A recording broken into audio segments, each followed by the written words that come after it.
One disturbing trend that we're seeing over the world is that the United States Declaration of Human Rights is being violated by big tech and also by the venture capital industry in the Bay Area.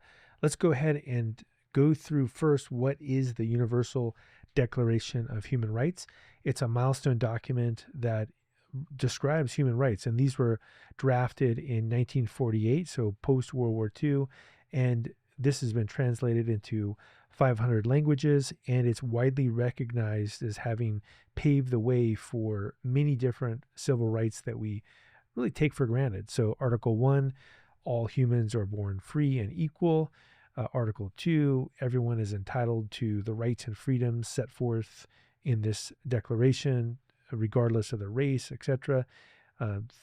Article 3, everyone has the right to liberty and security of person. So you can see we go on, and there's a whole list of human rights that are described that are rights that every human on earth should be able to get.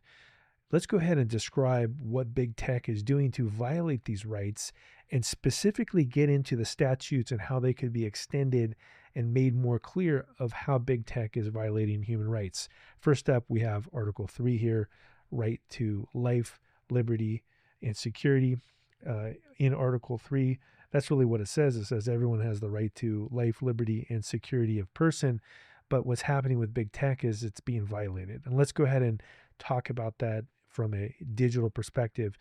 There is a need for protection from digitally coordinated violence. So a good example of this would be if a famous person on social media incites a mob that attacks a town in another country. People need to have protection from that digitally coordinated violence. And you can see here that that isn't, in fact, a violation of human rights that has been happening from these digital platforms. You can also see this with things like incitement for genocide from the Meta platform, incitement for riots from the X platform. This is a human right that needs to be addressed. We also should have safeguards against viral misinformation leading to physical harm. So if there's a mob of people that are really turned about from a social media platform, this is a human right that's being violated, and there should be consequences for violating that human right.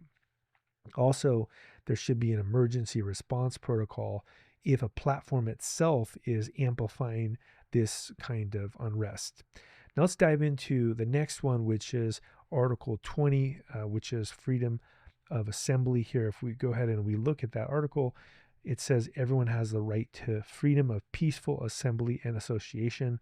No one may be compelled to belong to an association. You can see here, these are some human rights that have been declared in Article 20. But if we look at what's happening from a digital perspective, this also covers protection against manufactured mob violence. So if you have a powerful person, maybe one of the most powerful people in the world, inciting mob violence in another country, you're violating the human rights of those people who are victims of that violence. Also, there needs to be a distinction between organic and artificially incited assemblies as well. Also, there should be platform liability for knowingly amplifying dangerous falsehoods. So if you have, in the case of a social media platform like Meta or X, and you're inciting something that you don't have fast fact checking in place, but you're monetizing it, you're getting the benefits of it, but you're pushing those negative externalities on the public, you're violating the human rights of those people in that country. And that's really one of the dangers of these algorithmic patterns from social media, is they amplify, in some cases, harmful information that has real world physical harm that results from it. Also, there has to be a mechanism for rapid content moderation during civil unrest. Civil unrest happens globally. If you're getting the benefits, if again you're a digital platform, you get the benefits of selling advertising, getting users onto your platform, monetizing those users, but then you push those negative externalities onto the public, and there are consequences, including death, that result from that. You're violating not only an individual's human rights, but entire sections of a country, their civil rights, including in some ways doing undemocratic actions that destabilize a country. Now let's go ahead and dive into Article 17 here next, which is property rights. If we go into Article 17 from the UN, it states that one, everyone has the right to own property alone as well in association with others. And then two, no one should be arbitrarily deprived of their property. So if we take a look at this, one problem that's currently in play here is that these platforms, these digital platforms, are actually preventing the ability for people to own their own property. And one of the ways that you could counteract this is to prevent these monopolies from controlling all digital property. You can mandate interoperability, so you could force a certain platform to be able to exchange with other platforms, and also protect the data ownership rights as well. So if an artist has created a digital piece of work or a book, and a monopoly comes in, $1 trillion company, and just takes their work, that's a direct violation of Article 17 of the United Nations. Everyone has the right to own property. This is something that is actually pretty clear. In this case, this is digital property, but you're actually allowing corporations to violate human rights as described in the United Nations Human Rights Declaration. Let's go down to Article 19, which is freedom of expression and information integrity. If we go down to Article 19 here, everyone has the right to freedom of opinion and expression. This right includes the freedom to hold opinions without interference and to seek, receive, and impart information and ideas through any media and regardless of frontier. So basically the right to expression. If we look at Article 19 here, we should be able to protect against disinformation. So if what's happening on a social media platform is that easily debunked disinformation that's spread to create harm to a country or to a democracy is being spread, you're violating the freedom of expression of other people because the truth can't get out there. Also, there has to be transparent content moderation, like what are the rules for content moderation, and also the ability to preserve independent journalism. If independent journals are targeted, lawsuits are formed against them, or they're restricted, these are ways of violating the freedom of expression. In fact, we see examples of this that are happening with social media platforms. Let's go to Article 21 here next, which is covering how everyone has the right to take part in the government of their country through a freely chosen representative. They also have the right to equal access to public service. And then the will of the people should be the basis of the authority of the government. And this should be through periodic and genuine elections, which will be universal, equal suffrage, and are held in a secret vote or equivalent free voting procedure. So this one is an interesting one because, in fact, it may be the case that America is, as a country, in fact, not is in fact violating the human rights of its own citizens with some of the recent things that are happening with the Citizens United case, where American corporations are allowed to put unlimited money into the elections. Also, we see that Elon Musk has been able to donate hundreds of millions of dollars and get other people elected that he has chosen to get elected, and then play a role, an unelected role in government.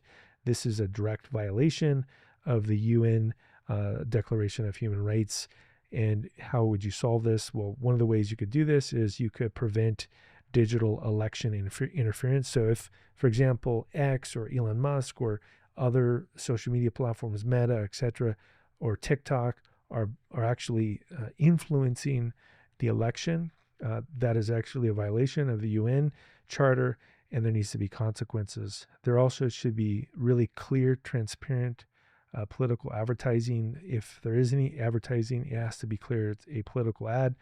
And then there also needs to be a protection against algorithmic manipulation. So in the case of Elon Musk, if he's pushing and changing the algorithm to push a certain narrative, or if it's Meta pushing a certain narrative to prevent people from regulating monopolies, this is a violation of Article 21 of the UN. Let's also look at Article 23 here next, which is everyone has a right to work, free choice of employment, and favorable conditions and protection against unemployment. You should be able to work without discrimination, equal pay, et cetera, et cetera. You should be able to join unions. Now, if we look at the United States, in fact, forget even big tech, that is actually being violated, unfortunately, as we see that there are lots of repression against work rights. But if you then go into tech, they're also violating many of these rights, including firing people for essentially no cause, also really pressuring people not to join unions.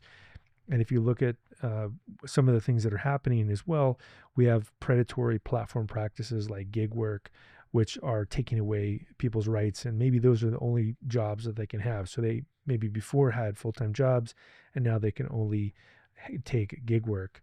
And there has to be a fair marketplace as well.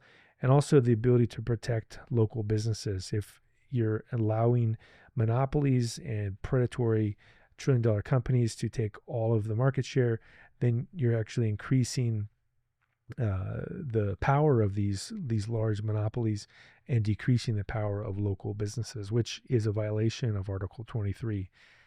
Finally, if we get into Article 28, social order here, let's get into the comment which says everyone is entitled to a social and international order in which rights and freedoms set forth in this declaration can be realized. So essentially what this article is saying is that people have a right to democracy, a right to living a life free of influence. And if you go through here and you look at Article 28 here with social order, you can see that this would restrict the tech that's been lobbying all of the different governments in Europe, the governments in America, the governments in Canada, New Zealand, Australia, to push their agenda, which is to limit regulation. We also could have transparency in political contributions and also prevent these kind of digital gerrymandering aspects of what's happening with big tech. So you can see here that there's a need for the United Nations in particular to address many of the things that are happening directly from the United States that's being pushed on the rest of the world.